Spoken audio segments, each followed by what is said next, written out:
A lover is not a traditional partner, but they hold a unique status in society when it comes to passion and intensity.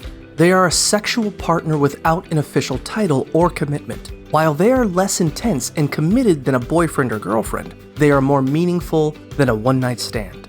The term lover can also refer to someone in an affair, but it is mainly used to describe someone with whom you have an intense sexual relationship. Unlike traditional relationships, there are no responsibilities or requirements in a lover relationship. Communication and romance are not emphasized, as the focus is solely on sex. Lovers do not have clearly defined boundaries and do not go on dates or hang out. Most lovers do not even label their relationship as such.